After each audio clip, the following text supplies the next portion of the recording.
Cory Corbin here for Slap News with James Stonier. Power Slap number 2, pre-fight interview. We've got a new guy. We have got the first time you are joining me here on Slap News. How you doing, my man? Oh, I'm doing great, man. Excited. Awesome, dude. This is the first time we're hearing from you, all for everybody that follows Slap News. Let's kind of give a, quick 60, 90-second recap, who you are, where you came from, and what kind of experience you have that's going to help prepare you to get up at that table in Power Slap number 2. Well, my name is James. Everybody calls me sassbilly around here. Uh, Sasquatch hillbilly. It's always been kind of my thing. Uh, when it really boils down to it, man, I don't have very much professional fighting experience. I was a 3-year state champion wrestler when I was in high school. I am a blue collar worker here. Build fences all day, mixing 80-pound bags of concrete all day long. And I've just started getting into the actual practicing portion of it for over the last month. Hitting bags, snapping 2x4s, that kind of stuff. I've got big hands and never really been able to use my size too much for anything except now. So, Awesome, my man. So you've been snapping 2x4s with a slap. yep. Awesome, my dude. Awesome. Very cool. Have you been posting that up on social? I haven't had any of those videos posted, but I do have a Okay. couple of videos up there posted. Cool, man. You'll have to drop me an exclusive. Send me a piece of footage of you breaking 2x4. Would love to see that. Oh yeah, can't show everything though. Absolutely, man. What part of the country are you from? I'm originally from Burlington, Vermont, but I was raised my whole life here in Myrtle Beach. Okay, okay. Nice, nice. Really cool, dude. What inspired you to apply, as part of Power Slap? My size, and I wanted to show my kids that no matter what you are or what your body size is or any of that, no matter what you did, you could always succeed at something. Hmm. Absolutely. What is your current weight? I see that you're going to be fighting at heavyweight with a cap of 265. I am actually right now at 255. Okay, so you're not worried about hitting that weight cut. You'll be able to go in there nice and hydrated. Have you? I mean, obviously being a wrestler, like were you used to kind of that preparation? The mental state. Whatever it is, the anxiety, the stress that goes into kind of the pre-fight or pre-match type of preparation. Do you think being able to have that wrestling background is going to help you mentally going into this fight week? Absolutely. I can definitely say no matter how much experience you have, when you go to walk into a ring with anyone for any reason, there's going to be butterflies, but nothing that I can't handle for sure. Awesome, my man. So we talked about doing a bit of training and stuff like that. Can you share us any more information of like kind of what you've been doing? Have you been doing any weight training? Have you been working on your defense at all, trying to strengthen the neck, anything like that? When it comes to that, my wife is a rugby player in college in Okay. Ireland. So I've had her. She's gotten some therapy lately by getting to hit me. So yeah, I've been training on the defense. I've also uh, I'm a redneck, man. I've got 20-foot log sitting in my backyard. I put across my shoulders and squats and jogging with it on my shoulders and everything else. I've always was raised on the old redneck way of blue collar worker type training. So Nice, nice. Yeah, I mean, you talked about throwing around 80-pound bags of concrete and mixing and working with your hands every day. So it's definitely, gives you a different style that you definitely can't get in the gym. That kind of that hardness and toughness. What's your age? Do you mind me asking? I mean, you said you had a couple kids. I'm 33. 33. Okay, nice. So still young, still Oh getting yeah. in the game. I'm going to ask you about your opponent, Cory Corbin. What do you know about him? Oh, well, uh, I know he didn't get to compete the last time, something to do with his medicals. I also know that I'm not too worried, to be honest. I'm not too worried about it. Gotcha. Where is that confidence coming from?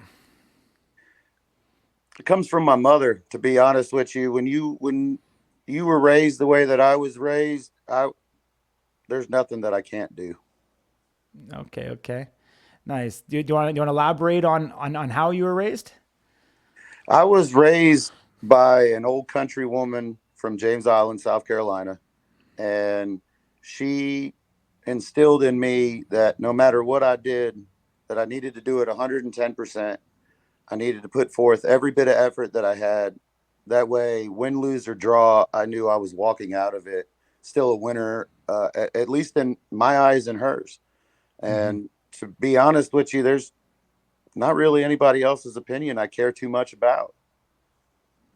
Yeah, it's a great way to look at it, man. When your feet touch down in Las Vegas, what kind of emotions are going to run through your mind?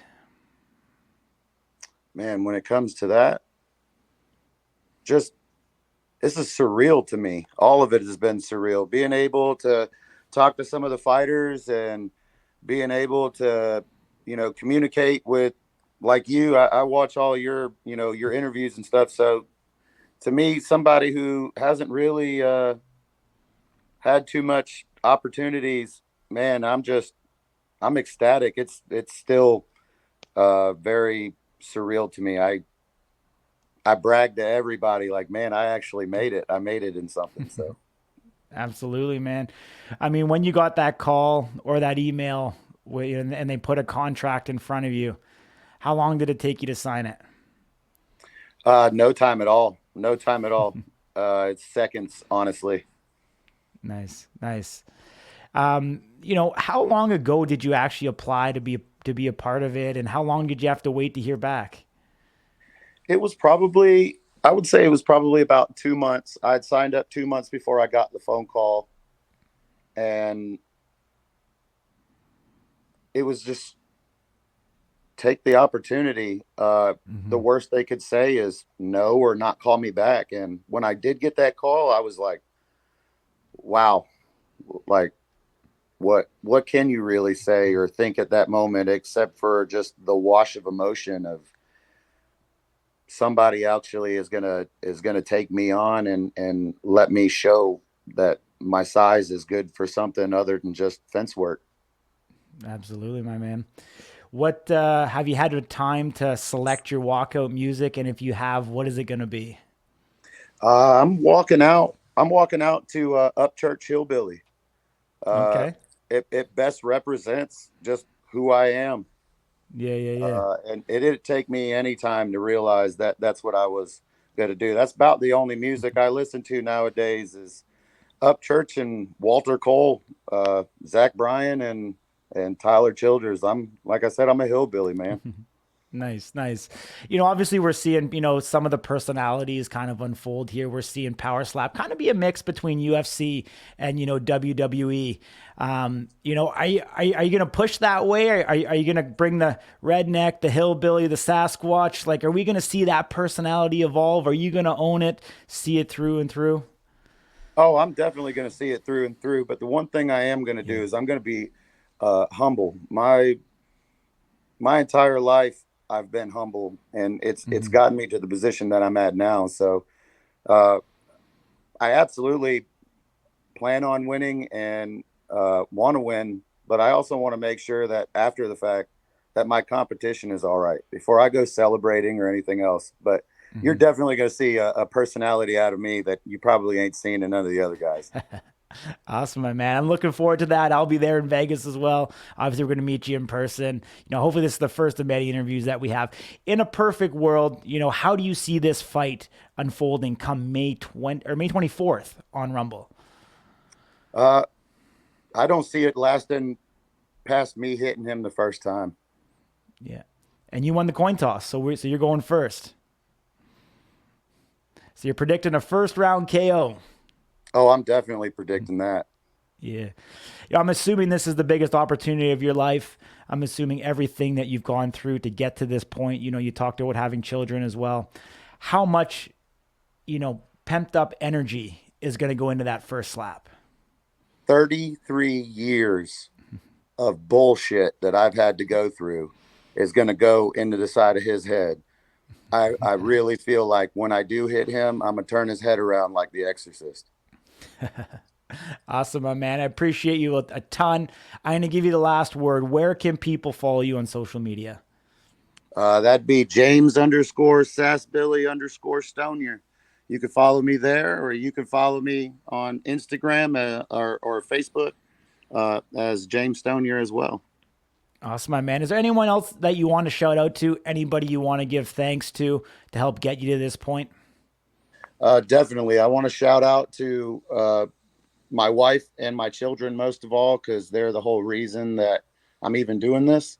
Mm-hmm. My manager JB, he's not just my manager, but he's like my therapist and my best friend.